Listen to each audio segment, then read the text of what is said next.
Brooks Bench with your host, Brooke, aka Shiggy, and my co-host, Brooke. Welcome in, y'all. Welcome in. Thanks for joining us. You know, you guys might know us famously from the Las Vegas Aces Instagram. I'm gonna pop the picture somewhere. Okay. Yeah. Kelsey Plum. What a time. What a time and what a day that was. Shout out Kelsey Plum. That's all I have to say. Oh, and Asia Wilson.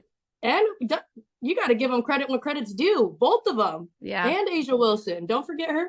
That was the best day of our lives. Anywho, we are here today because we are going on the journey of playing our first ever season of women's fantasy basketball, and we want to take you guys along. Mm-hmm. Come on, join us. Yep, we're going to basically every week put out a video of our struggles. That for sure. Yeah, and to help you guys understand how to play women's fantasy basketball. Like I said, it's our first season, so we're going to be learning with you guys. And honestly, there wasn't a lot of advertisement on how to play and how to create a league. So that's what we're kind of here for, step by step, just how to figure it out. But yeah. And let me tell you guys, Shiggy over there, she has a great idea of what we're doing. I have no idea. So each week, don't worry, I'm going to be learning with everybody because I don't know what points it is, who's where, who's doing what for what team. I don't know. So you know what? We're just going to join in, have some fun. For sure, I want to emphasize the struggles because it is going to be a wild ride. So definitely stay tuned for some more just great moments. Definitely. All right. So first off, by the title, we're going to teach you how to create a league. And I'm going to actually go over basic steps. So we'll get into that video right now. What's going on, everyone? So we're going to go over how to create a league for your fantasy women's basketball team. We're going to have the link in the description that will take you to this exact spot on ESPN's website. So first, what you're going to do, you're going to click create a league. It's going to take you to this page. This is where you can change your league name. We're just going to keep it my 2023 league for now. It'll also say how many participants are going to be in your league. We're going to keep it 6 because that's what we're playing in our own personal league. Then this notification is going to pop up where you can invite people via email, or you can copy the link and send it in other forms. We're not going to do this right now, but I'll show you how to get back to this later in the video. So right here, this is your home screen. So as a commissioner, the commissioner is the person that creates the league, sends the invites, and also can manage the settings, which is what we're going to be going over today. So first, let's schedule your draft. So right here, you can click schedule your draft, and it'll take you to the settings to create the draft. So we're going to do the snake draft. So if you guys don't know, a snake draft is when you draft positions. So for 1, 2, 3, 4, 5, 6. Second round would be 6, 5, 4, 3, 2, 1. And it'll keep doing that snake pattern throughout the draft. So for this draft, it's 9 rounds. So for 9 rounds, it'll do that same pattern. You can do other types of draft. Salary cap. Salary cap is more, you're going to be spending money on players and you have a certain amount of money that you can spend. Auto pick, that means you don't even pick your team. Basically, the computer picks your team. And then offline, this is kind of cool. Like if you have your own draft board at home and you gather all your teammates and then you can do a draft with like physical, like say I've had a picture of a player and I put them on my roster for my pick. And then the commissioner would come back and enter all those results online. So we're just going to do snake. Next, draft date. You're just going to select a date whenever you guys are drafting. So Thursday, March 30th. This is how you change the draft time, 7 a.m. Seconds per pick. We always leave it 90 seconds. We found that it's the best when trying to decide between the players, you know, in the later rounds where, you know, maybe you have them ranked evenly and you kind of are taking those extra seconds to think. I've been in drafts where it's like 30 seconds, which is very fast. You need to know who you're going to draft as soon as possible. So I found 90 has been the best fit. Draft order. So there are 2 options. So one is manually set by like a league manager, so a commissioner. Basically, they can either do like a competition to decide when people pick, or maybe draw numbers out of a hat. that's basically the league manager will come in and assign assign the draft picks, or you can do a randomizer. The only thing about the randomizer is you won't know where you're drafting until an hour before the draft. So there's pros and cons to both. So it's up to you and your league mates of what you guys decide. So that's what we're gonna do for this particular draft. So then we're gonna save changes. You have to type in your password to continue. So then we're going to go back to the basic settings, the summary. So, like we just went over, the number of teams, the league format, the draft settings. Now we're going to go into the roster. So if you click on edit, it'll actually take you to a deep dive into what you can and can't edit. So for example, right now the standard settings is 9 roster size, 6 starters, and 3 bench. One of those being your injured reserve spot. So for example, say we wanted to change how many utility players that we can pick up and put in our starting lineup. We can always just change it to 2. That'll definitely, that'll already auto-populate your roster size here, and your total starters, so 7. Okay, so you guys, depending on what you guys decide as a league want to do, I know for our specific league, we're actually going to do, I believe, 2 utility players. So that'll be a change for us. The maximums here are up to your league. You can have no limit on whatever, like a guard, a forward. I see it says for centers, there's a limit. You can always put no limit. Totally depends on what you guys decide. I don't see the reason why you should have a limit. People have their own draft strategies and how they want to make up their lineups. So I say it's up to them and how they want to strategize. So then we are going to do save changes. And then to get back to the summary, just click the summary tab to see an overview. Okay. So now we went over the roster, the positions, and now the scoring. For this particular setup option, it is going to be 3-pointers made is going to be 1 point, rebounds 1 point, assists 1 point, steals 2 points, and then blocks 2 points. And then and then points in general are 1 point. So as you can see, there's all these other categories that you can also add into your scoring settings. We're going to be playing the basic settings. So the 6 categories I listed is what we're going to kind of be playing with. But you can always add right here, field goals made. You can add 1 point. You can change it to 2 points. Totally up to you guys and what you guys want to do. But that we're going to do the standard version. Since we, like I said in the previous part, that, you know, this is our first time. So we want to see what, maybe when we're playing, what could be beneficial later in maybe the next season. So then back to summary. So teams and divisions. So when your league mates accept the invite, they'll be put in the East or the West. But say you guys already decided outside of the league who wanted to be the East Conference, who wanted to be in the Western Conference. So you can always just change it by division. So you can add to the West, go back to the East. Totally up to you guys and how you guys want to, you know, what division you guys want to represent. So then after the divisions, there's also player rules. So this one's actually interesting. ESPN's undroppable players list. So this is more for like collusion. So for example, like say the last place team is dropping all of their good players, so the first place team can pick them up, or their friend can pick them up so they have a better chance of winning later. So this prohibits that basically.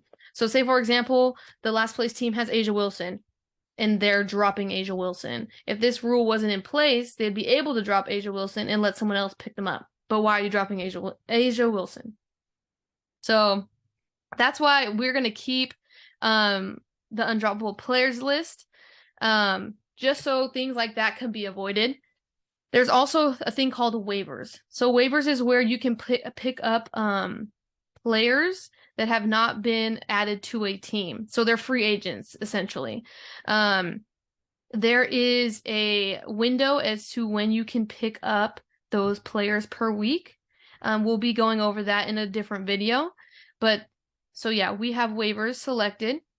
Daily lock individually at scheduled game time. So if you have a player in your lineup and they start their game time, they're automatically locked. You cannot put them on your bench. So that is definitely something that we put in place because it's up to you as a manager to keep up with your players and their schedules.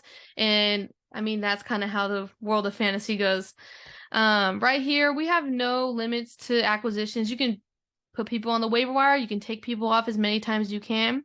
We like to do the waiver period for 1 day.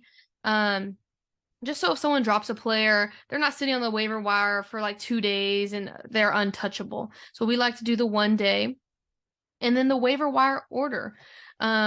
So basically, say the first person uses their waiver wire, they'll drop to the 6th priority. So then it's not always the same person getting the top priority every single time. That's how we play ours. I think there are other options. It resets to each week to inverse order of standings. So some people like to do where the person with the worst record gets to go first. Totally up to you.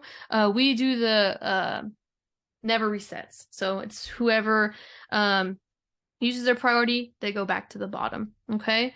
We don't have a trade limit. I just keep the standard trade deadline. You can move it to whatever deadline you think is the best fit for your league. And then trades. So there are a trade review period. We like to move those to a day, just like the waiver wire. People can veto these, which is a way to stop maybe collusion or a trade you think is unfair. I like to do more than half of the league because I feel, not just one person has to disagree with your trade, but if the whole league thinks it's unfair, then maybe, there is some suspicious activity going on. But all of these rules that I'm going over have been discussed in the past with our league mates, and we have discussed these and, thought they would best fit our league. This next is the keepers rule. So this is more for for example, if you're in a dynasty league in like fantasy football, you're going to keep your players from season to season.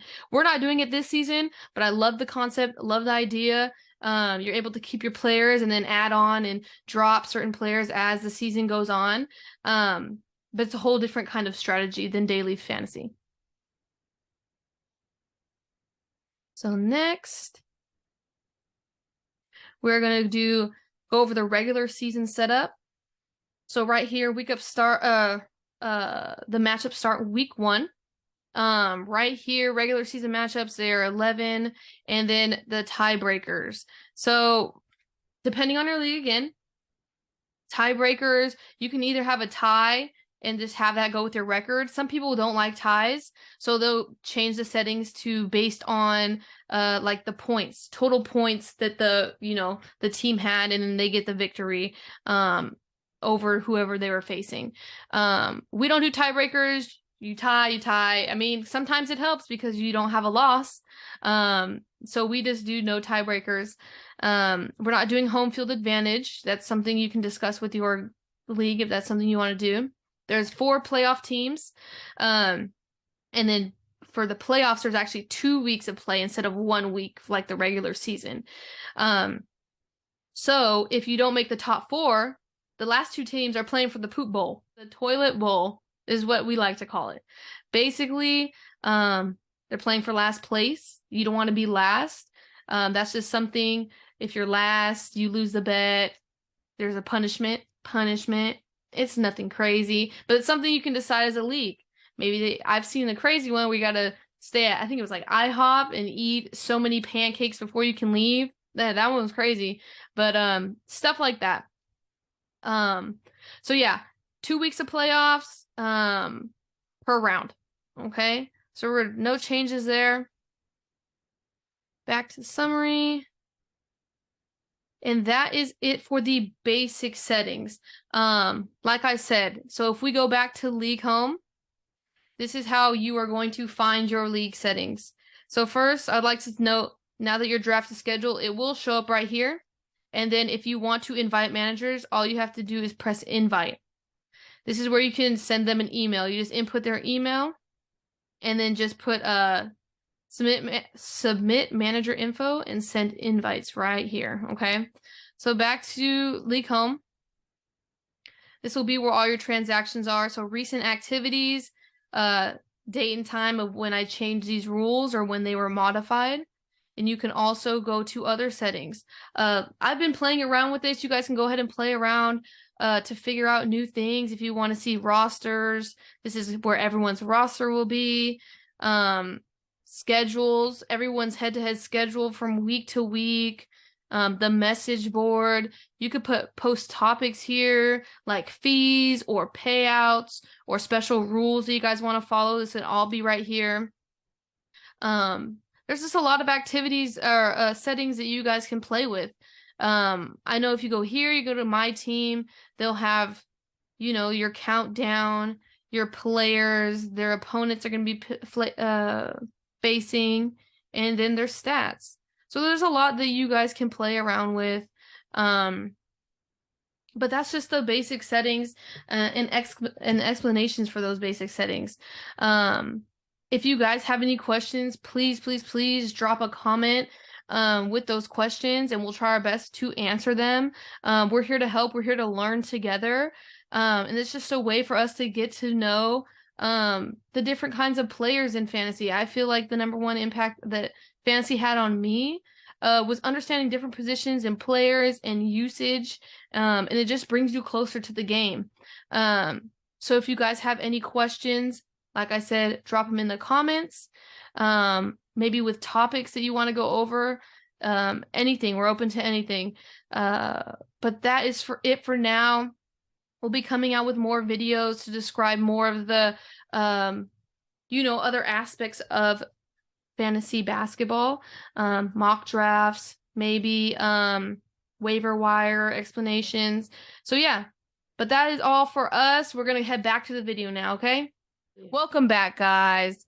Thanks for tuning in to learn how to create your own league. Like I said in the video, drop us comments of any questions or any other topics you want us to go over just to make your experience easier. I know it is difficult to learn something completely new. So yeah, just drop a comment. This week we're going to be releasing smaller videos on how to do other things like drafting players, maybe moving players into and out of starting lineups, and just stuff like that, so you guys can familiarize yourselves. But before we go, we're going to do some rapid questions just so you guys can get to know us a little bit better. So the first question, Brooke, who's your current favorite WNBA player? You know, Shiggy, this one has bounced back and forth, because at one point and still, we both like the same favorite player or same WNBA player. And that was a battle for a minute for when we went to the game. Mm-hmm. However, the person that will always stand out in my mind is A'ja Wilson. Man, I love A'ja Wilson. Love her, the way she plays, everything. Just love the attitude, love the drive she has. And, hopefully she can bring Vegas another championship. What about you? It's a great pick, but, got to go with her partner, Kelsey Plum. The dog? The dog? I can relate to the shorter players, So, no, I'm just I know, yes. Hey, Kelsey Plum's a dog. She doesn't need any explanation, but obviously her number one fan. So. Hey, and just for the viewers up there, I want to let you know I have the same one, but with A'ja Wilson. I just don't have it up on my wall yet. She does. Stay tuned for that in the background. Next question. Who's your current favorite women's college basketball player? This one's also a toss-up for me, honestly. I feel like it goes based off team and, who's doing super well right now. I've been on the Caitlin Clark hype train for the last 2 years. AZ Fudd over at UConn. Paige Beckers, she's, sadly injured this year. I know both of us have been following those two players for a while now. Haley Van Lith. The list goes on and on. I don't think I can choose one. I'd have to agree. There's too many to choose from, so I'll choose a couple as well. Can't forget Aaliyah Boston. South Carolina. Ooh. South Carolina. Aaliyah Boston. Come on. Future number one draft pick. Also, Haley Van Lith. Love it. She's a dog, too. So, similar to Kelsey Plum. I think that's why I consider her one of my favorites. But another one I want everyone to watch out for. Virginia Tech's point guard. Georgia Moore. She's rising in my favorite. On fire right now. Love her. So yeah, those are a couple of my favorites. Pardon the interruption. But we forgot our two favorite Stanford players, Haley Jones and Cameron Brink. Sorry, we forgot your name. Shout out. Blanked. We blinked. Shout out you. We love you. Back to our regular scheduled program. Thank you. Next one. Who's your favorite women's basketball coach? Because I don't know this one about you, actually. Are we talking professional or are we talking about collegiate? Both. Ooh, tough call. I got a professional. I got to stick with our Aces head coach, Becky Hammond. I got to the whole way. She's on fire. She's getting all these accolades, so I got to stick with her. Right till we die on that one. But college, I know this one is where we're going to have our differences. But I think obviously our answers to this tell us a lot about who Shiggy and I are as individuals and co-hosts. Yeah. But right now, LSU head coach. I am on the train. I mean, I've been on the train for her ever since she was over at Baylor, but I love the fire. I love the energy, but I also love Coach Gino over at UConn. Yeah. I've always loved him, even in the Maya Moore days. So I guess those are my two right now. I can agree. Las Vegas Aces coach, Becky Hammond. But come on. The best college coach ever in history. Okay, not history, but she gonna cement her name. Dawn Staley. Oh, her name's already cemented. She's already been there, done that. If I could drop this mic, I would. That's all. That's all on Dawn. Dawn, can't forget Coach Tara Vanderveer, though. I mean, okay. But Dawn. Okay, next. Okay. Last one to close us out. This video is going to come out on Monday, so it'll be after the national championship game. So, who do you think will win the national championship this year for women's basketball? What a question. We'd all love to see a two-peat coming out of South Carolina for sure. However, come on, we got to root for some underdogs. I wouldn't mind seeing Iowa take the reign here, but I do think whoever wins this Iowa-South Carolina game is going to win the whole thing. Mm-hmm. However, I do think LSU is going to come out on top of this next game and give the national champion, whoever that is, a dog fight. So I think these next 3 upcoming games are going to be obviously one for the history books. It's already in history with all the viewership and stuff, but I think it's a toss-up between South Carolina and Iowa for sure. I would agree, but going South Carolina, baby. Dawn, number 1 fan, Dawn. But I do agree. I think whoever comes out of the South Carolina-Iowa game is going to win. Obviously, Iowa has Caitlin Clark, so that's all that needs to be said. But, I'm going to Virginia Tech. I'm telling you, people are sleeping on Virginia Tech. I love them. I think they're going to give LSU a run for their money, so it'll be a good weekend of some basketball. So you think Virginia Tech's going to beat LSU? Yep. You heard it here first. They're going to shock the world. They ain't going to hear it here first. It comes out Monday. You're going to hear it here second. They're going to shock the world. But just know, on Wednesday, March 29th, I said it. Ooh, close. Well, if you're not watching it this weekend, for sure stay tuned to it because these games are going to be fire. They're going to be great. Well, that's all we have for you guys. Please stay tuned throughout the week for more videos. And then every week we'll come out with a new video. But yeah, thank you guys for watching. It's been a great time. You're welcome.